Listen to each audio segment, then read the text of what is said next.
ikut senang sih mereka bisa kumpul sama keluarga ya. Karena saya tahu jadi anak rantau itu susah ya.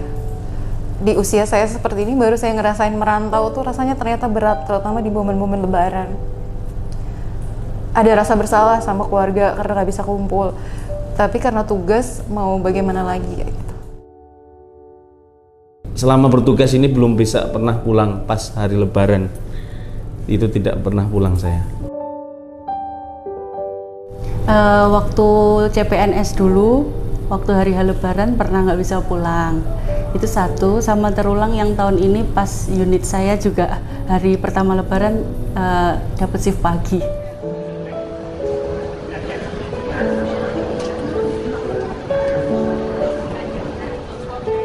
Pas momen lihat penumpang hilir mudik itu ya ada rasa seneng melihat bisa melihat orang-orang itu kembali ke rumah atau bertemu dengan keluarga. Ada rasa senang saya melihat orang-orang tersebut bisa, tapi ada rasa sedihnya ya saya sendiri malah ya nggak bisa ketemu sama orang tua, nggak bisa berkumpul sama orang tua di saat momen yang istimewa. Itu ada rasa sedih lah, tidak bisa ditutupin rasa sedih itu. Meskipun saya nggak bisa pulang, setidaknya saya bisa lihat muka orang-orang yang senang ketemu sama keluarganya. Dan justru momen itu yang menggantikan kesedihan saya, Pak. Kebetulan keluarga saya adanya di Papua, Merauke, di kota terujung dari Indonesia. Jadi emang selain biaya yang mahal, butuh waktu yang jauh, jarak itu juga ngaruh banget ya ke mental. Cuman sebagai petugas imigrasi, kita memang harus siap ditempatkan di mana saja dan harus siap bertugas meskipun di hari-hari penting. Jadi lebaran itu berat banget, nggak bisa kumpul sama orang tua, terutama pas malam takbirannya ya. Pada saat lebaran, saya berangkat kerja, ketika sudah masuk ke kantor, saya lihat teman-teman semua. Dan saya disitulah baru ingat, oh nggak saya sendirian kok. Saya di sini nggak sendirian ternyata. Di sini masih ada rekan-rekan saya yang hampir setiap saat bekerja bersama. Dan ya itulah ada istilah keluarga kedua ya. Itulah rekan kerja saya, Pak.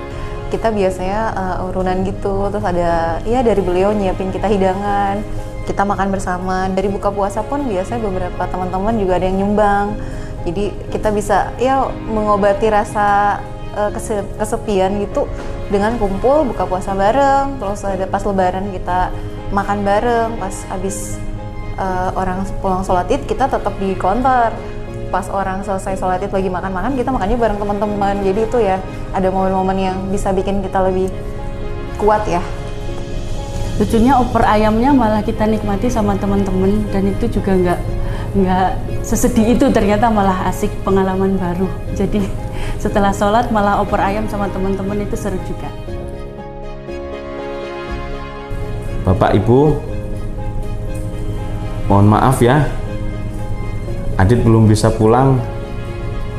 Adit masih bertugas. Adit masih di sini membantu orang. Buat orang tua jangan sedih kalau nggak bisa pulang hari pertama, karena saya lagi bertugas. Nanti saya pulangnya saat sudah bisa pulang, tapi mereka masih bisa lebaran sama adik-adik saya dulu. Mohon maaf kalau belum bisa jadi istri yang bisa menemani kamu sepanjang 24 jam, masih harus berpisah dulu untuk mencapai tujuan kita masing-masing. Adit mohon maaf apabila ada salah. Adit sayang sama Bapak Ibu. Terima kasih. Mohon maaf lahir batin untuk semuanya, untuk keluarga saya, untuk teman-teman saya, untuk pimpinan, dan untuk semua orang di sekeliling saya.